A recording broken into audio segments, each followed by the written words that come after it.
Welcome back to the online classes of Marwar Shikshan Sansthan. पिछली class में हम लोगों ने पैसिव वॉइस में प्रेजेंट टेंस के जो सेंटेंस आते हैं उनको कन्वर्ट करना देखा था, उसको ट्रांसफॉर्म करना देखा था। आगे हम देखते हैं कि यदि पास्ट टेंस के सेंटेंस दिए हुए हैं तो उन्हें हम किस प्रकार से चेंज करेंगे। यदि सिंपल पास्ट टेंस का वाक्य दिया हुआ हो तो देखिए सिंपल पास्ट टेंस के अंदर किस प्रकार की वर्ब आती है। या तो वर्ब की सेकंड फॉर्म लिखी जाती है या डिड, इसके साथ में वर्ब की फर्स्ट फॉर्म। जब भी अपन इसको चेंज करेंगे तो वाज या वर्ब के अंदर चेंज कर देंगे और मेन वर्ब की थर्ड फॉर्म का उपयोग किया जाएगा। For example, the boy threw a stone at window pane।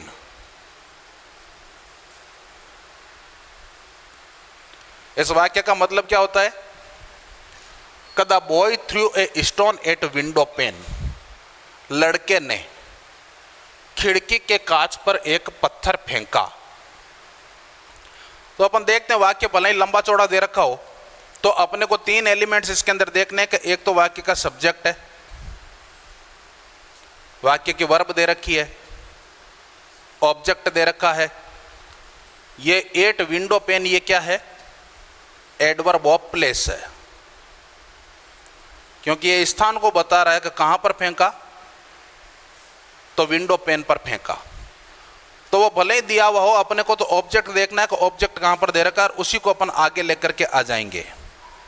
वाक्य बनेगा कि ए स्टोन वाज,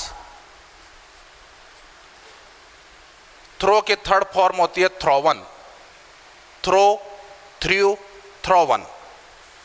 इसका मतलब फेंकना या फेंका। फर्स्ट फॉर्म थ्रो होती है, तीनों ही फॉर्म अलग है इसकी। तो ए स्टोन वाज थ्रोवन। इसके बाद में अपने को एडवर्ब ऑफ प्लेस को लिखना है कि कहां पर फेंका गया, तो eight the window pane.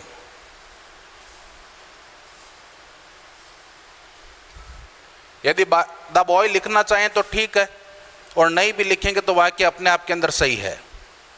By the boy, a stone was thrown at the window pane by the boy. इसका मतलब है कि एक पत्थर लड़के के द्वारा खिड़की के कांच पर फेंका गया। एक एग्जाम्पल अपन और देखें।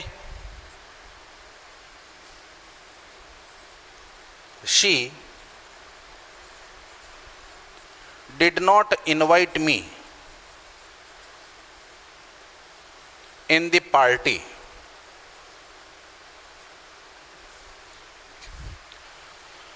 वाक्य का सब्जेक्ट शी दे रखा है, डिड नॉट इनवाइट वर्ब है। किसे इनवाइट नहीं किया गया, तो क्या, किसे या किसको, इसका जवाब मिलता है तो मी यानी मुझको। यह वाक्य का ऑब्जेक्ट हो जाएगा। इन द पार्टी, यह भी एक प्रकार से एडवर्ब कही गई है। चेंज करेंगे, मी को आगे लेकर के आएंगे तो क्या हो जाएगा? आई। आई के साथ में अपन वाज को उपयोग करेंगे। I was. नॉट दे रखा है तो नॉट का उपयोग करेंगे कि आई वाज नॉट। इनवाइट की थर्ड फॉर्म का उपयोग किया जाएगा, आई वाज नॉट इनवाइटेड।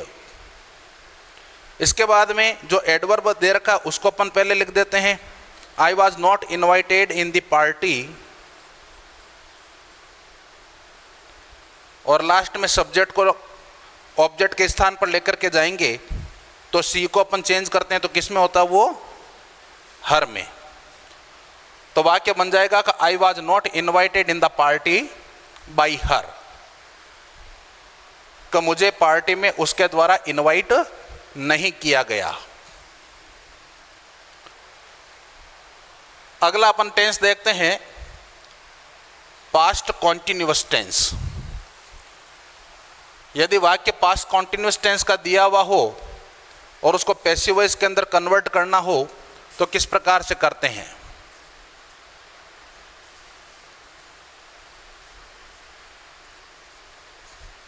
तो इस टेंस के अंदर वर्ब किस प्रकार की होती है? वाज, यह वर्ब दिया हुआ रहता है और मेन वर्ब की आईएनजी फॉर्म दी हुई रहती है। जब ये चेंज करेंगे तो क्या हो जाएगा? वाज या वर्ब पहले लगा देंगे, बीइंग का उपयोग किया जाएगा और मेन वर्ब की थर्ड फॉर्म का उपयोग किया जाएगा। For example,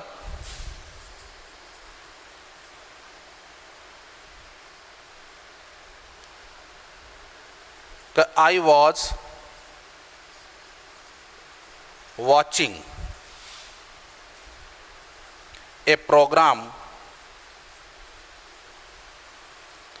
on TV। Subject दे रखा है, वाक्य की वर्ब भी है, ऑब्जेक्ट भी दे रखा है और प्लेस भी दे रखा है। जब चेंज करेंगे तो वाक्य का ऑब्जेक्ट पहले लिख दीजिए, तो ए programme.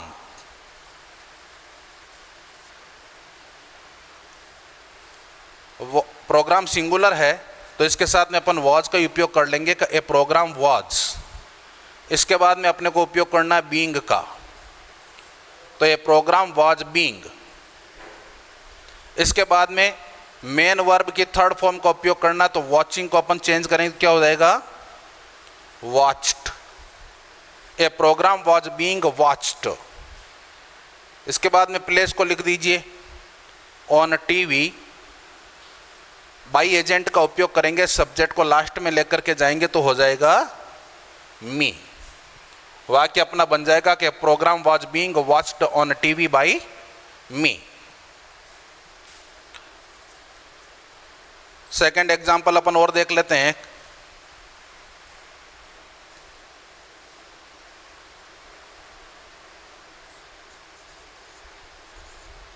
They were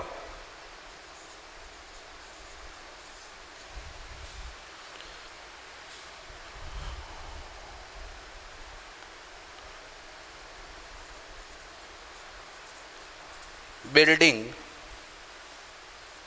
a bridge on the river। They were building a bridge on the river, यानी वो नदी पर एक पुल बना रहे थे। चेंज कीजिए, सब्जेक्ट वर्ब, ए ब्रिज ऑब्जेक्ट हो जाएगा, ऑन द रिवर प्लेस हो जाएगा। तो सबसे पहले ऑब्जेक्ट को आगे लेकर के आएंगे तो वाक्य बन जाएगा कि ए ब्रिज। सिंगुलर नाउन है, भले यहाँ पर वर दे रखा हो, वर इसलिए लगा है क्योंकि यहाँ पर सब्जेक्ट दे था। अब यहाँ पर सब्जेक्ट बन गया ब्रिज, जो कि सिंगुलर है, और सिंगुलर होने के कारण अपन यहाँ पर वॉज का उपयोग करेंगे कि ए ब्रिज वॉज बीइंग। बिल्डिंग की थर्ड फॉर्म बिल्ट, तो ए ब्रिज वॉज बीइंग बिल्ट। इसके बाद में प्लेस लिखेंगे ऑन द रिवर, और उसके बाद में बाई देम अपने को आवश्यक लगाने की जरूरत नहीं है। तो ये अपने आप के अंदर कंप्लीट वाक्य बन जाया करता है। तो इस तरह से अपन पास्ट कॉन्टिन्यूअस टेंस के सेंटेंस को पैसिव वॉइस में कन्वर्ट करना देखते हैं। अगला टेंस आता है अपना past perfect tense.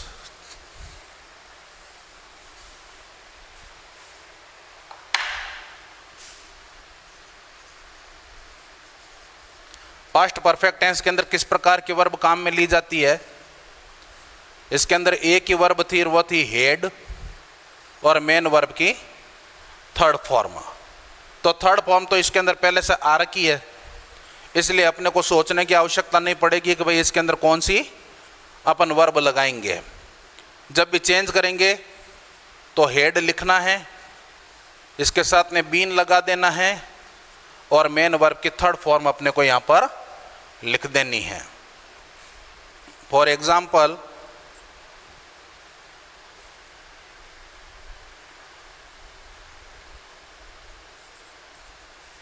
Radha head remembered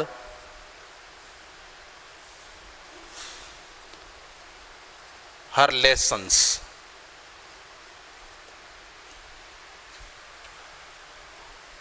एक बात बताई गई थी कि पास्ट परफेक्ट टेंस का उपयोग कभी भी अकेला नहीं होता, यानी इसके अंदर दो टेंस शामिल होते हैं, सिंपल पास्ट टेंस भी शामिल होता है और पास्ट परफेक्ट भी शामिल होता है। लेकिन यहाँ पर वाक्य को चेंज करने के हिसाब से अपन लोग एक ही सेंटेंस को देखते हैं। अभी अपन नेक्स्ट एग्जांपल और देखेंगे जिसके अंदर दो प्रकार के वाक्य दिए हुए रहेंगे, तो उसको किस प्रकार से चेंज करना है। सबसे पहले वाक्य का सब्जेक्ट वर्ब दे रखी है और हर लेसन्स ये ऑब्जेक्ट है। चेंज करेंगे तो वाक्य बन जाएगा हर लेसन्स।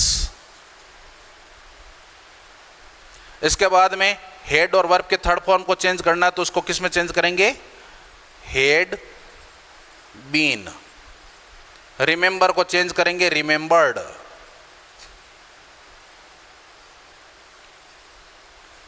तो हर लेसन्स हेड बीन रिमेंबर्ड। इसको चेंज करेंगे तो क्या नाम के अंदर परिवर्तन होता है। तो अपन देखते हैं कि कोई भी नाम दे रखा हो या नाउन वर्ड दे रखा हो, उसको अपन वापस है ज्यों का त्यों लिख देंगे। तो by Radha.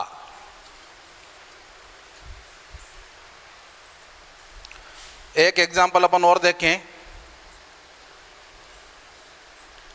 I had finished my meal before my friend came. तो टेंस में अपन ने पढ़ा था कि पास्ट परफेक्ट टेंस के अंदर जो वाक्य होता है उसके अंदर बिफोर आफ्टर का उपयोग किया जाता है।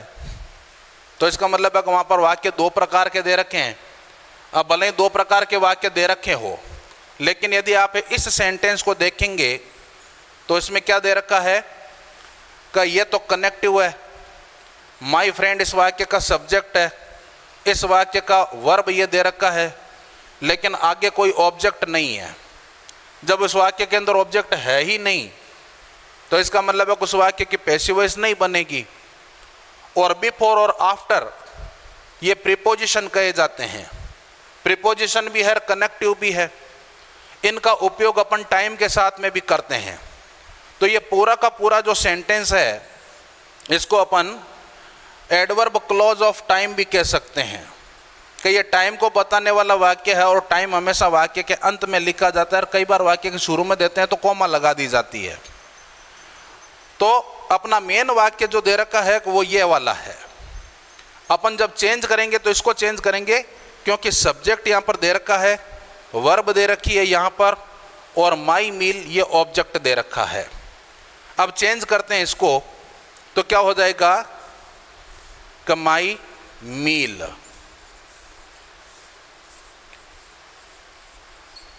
हेड और वर्ब के थर्ड फॉर्म को हेड बीन के अंदर चेंज कर देंगे, हेड बीन। थर्ड फॉर्म दे ही रखी है तो finished. My meal had been finished by me. अब यहां पर क्या है कि यह वाक्य अलग दे रखा है, इसलिए उसको अपन बाद में लिख देंगे। यह वाक्य यहां तक है इसलिए इसको पहले लिखेंगे। बाकी का बचा हुआ सेंटेंस अपन हैजों का त्यों लिख देते हैं कि बिफोर माई फ्रेंड केम। तो इस प्रकार से अपन पास्ट परफेक्ट टेंस की वर्ब को देखते हैं। इसके बाद में हम देखेंगे कि पास्ट परफेक्ट कॉन्टिन्यूअस टेंस का यदि कोई वाक्य आ जाता है तो उसकी पैसिव वॉइस कभी भी नहीं बनती है। क्यों नहीं बन पाती है? क्योंकि उसके अंदर हेड के साथ में बीन का उपयोग होता है। और मेन वर्ब की थर्ड फॉर्म का उपयोग किया जाता है। तो वाक्य में यदि पहले से ही मेन वर्ब की थर्ड फॉर्म का उपयोग कर रखा है तो हम लोग उसकी पैसिव वॉइस नहीं बना सकते, क्योंकि ये रूल ही ऐसा ही है कि यदि वाक्य में बी का उपयोग कर रखा है तो वहां पर पैसिव वॉइस नहीं बनेगी। नेक्स्ट अपन बढ़ते हैं फ्यूचर टेंस की तरफ। तो फ्यूचर टेंस के अंदर यह आपको ध्यान में है कि कौन कौन से टेंस के अंदर बी का उपयोग हो रखा है, और यदि ये चीजें आपको पता नहीं है तो आप या तो पिछला वीडियो वापस देखिए या फिर अपनी नोटबुक के अंदर यदि आपने कुछ लिखा है तो उसको रिवाइज करके देखिए। तो अपन फ्यूचर टेंस की तरफ चलते हैं।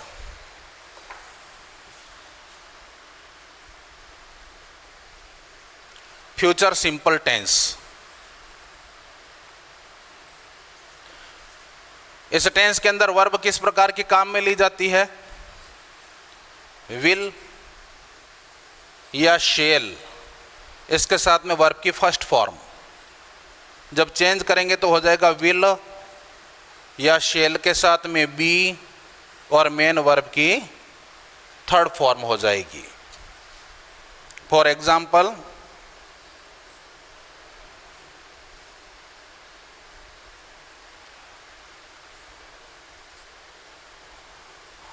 I will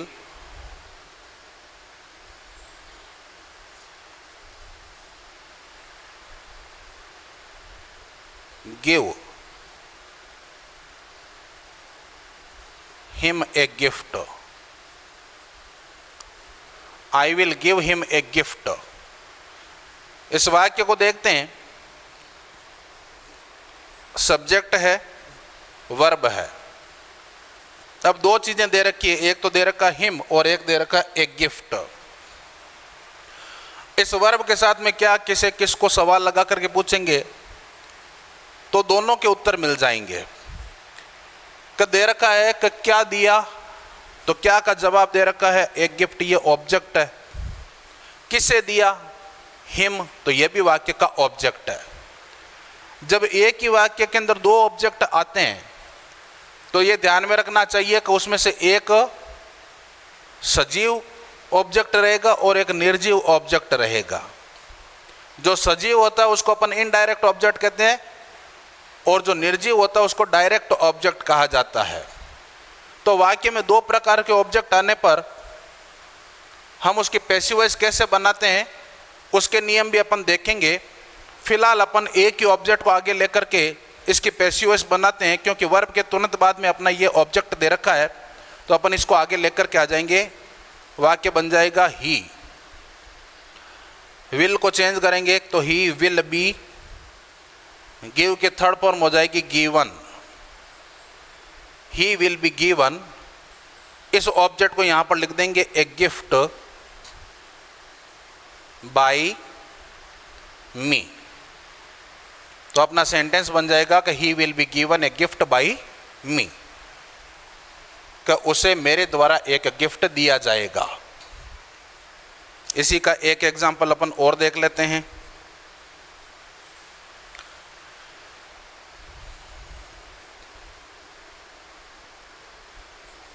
जैसे मोहित विल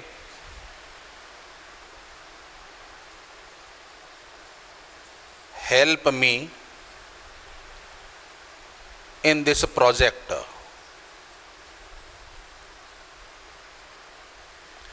यानी इस प्रोजेक्ट के अंदर मोहित मेरी हेल्प करेगा। देखिए, यदि प्रोनाउन का प्रयोग कर दिया जाता है तो आगे जो भी वाक्य आता है वो ऑब्जेक्ट नहीं कहलाता है, क्योंकि ऑब्जेक्ट, दोनों ऑब्जेक्ट साथ में आएंगे तो दोनों के बीच में कोई प्रोनाउन का उपयोग नहीं होगा। यहाँ पर इन का उपयोग कर रखा है, लेकिन वर्ब के ठीक बाद में यहाँ पर क्या है, जो शब्द आ रखा है वो ऑब्जेक्ट कहलाएगा। तो चेंज करेंगे आई। यहाँ पर शेल का उपयोग भी कर सकते हैं कि आई शेल या आई विल, क्योंकि शेल का उपयोग आई और वी के साथ में करते हैं। तो आई शेल या I will be helped. I will be helped in this project by मोहित।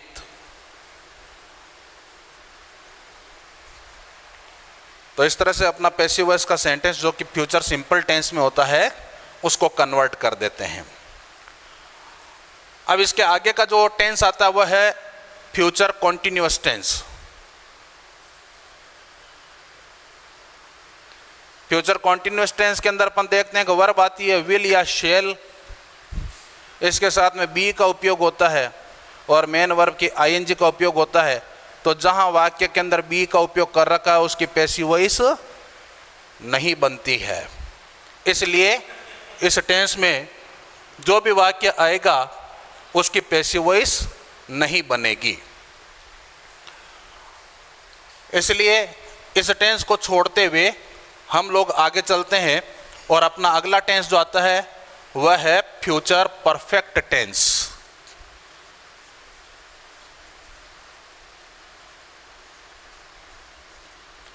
इसमें देखिए किस प्रकार की वर्ब होती है,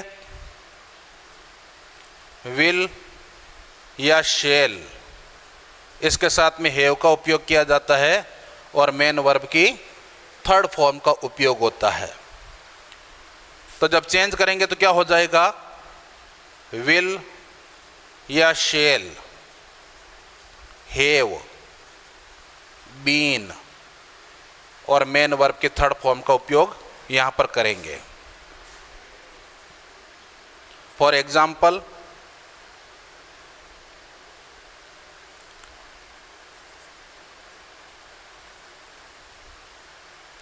scientists will have discovered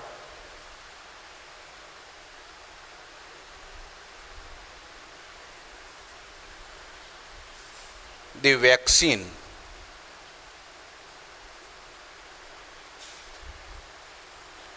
by the end of this year।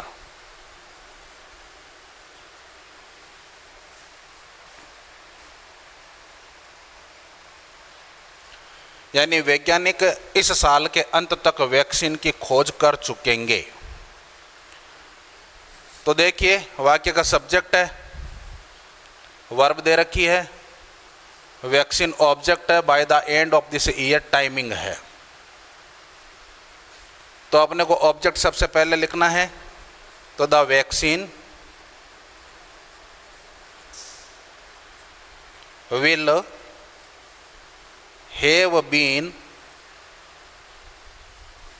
Discovered, यानी वैक्सीन खोजी जा चुकी होगी। By the end of this year by the scientists.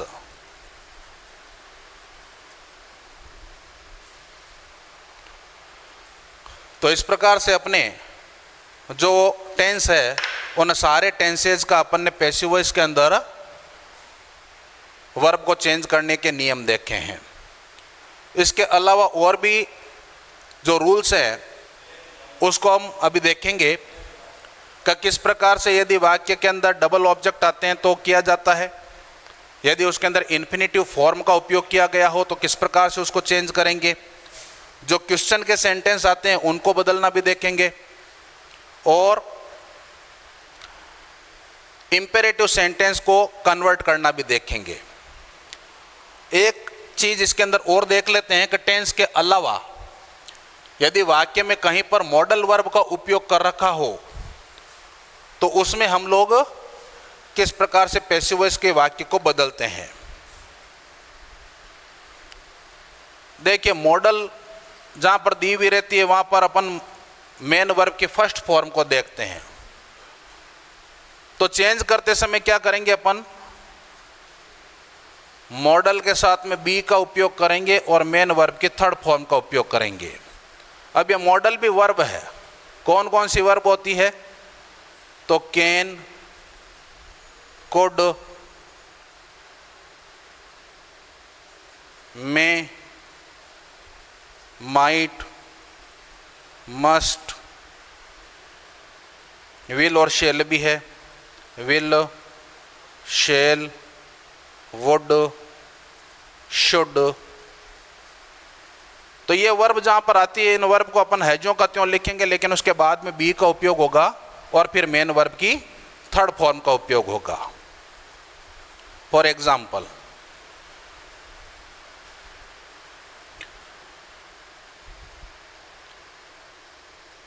जैसे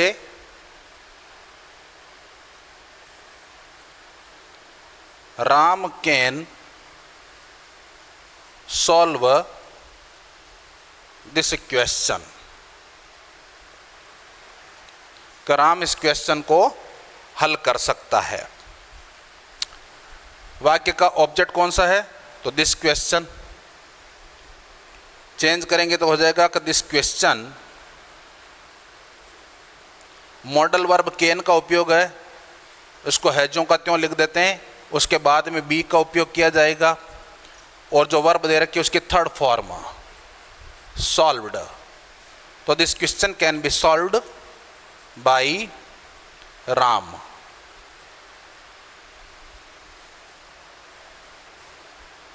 फॉर एग्जाम्पल,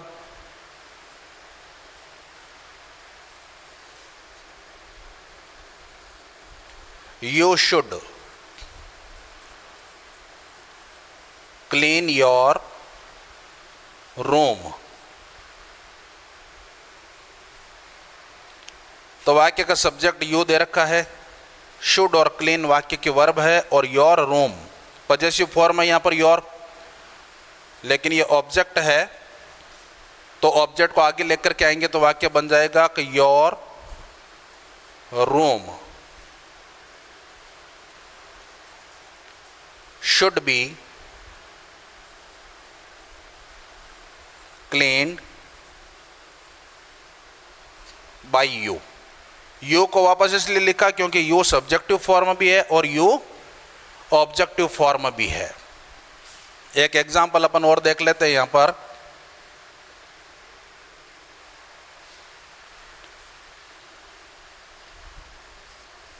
कि यू मस्ट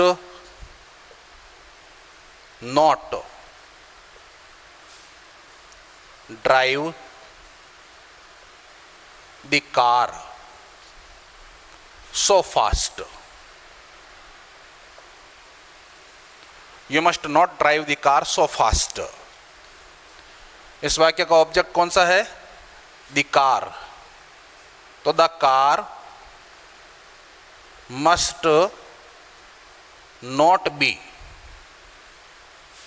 ड्राइव की थर्ड फॉर्म क्या होती है? तो देखिए फॉर्म ध्यान में रखिए, ड्राइव की सेकंड फॉर्म होती है ड्रोव और थर्ड फॉर्म होती है ड्राइवन। तो your car must not be driven so fast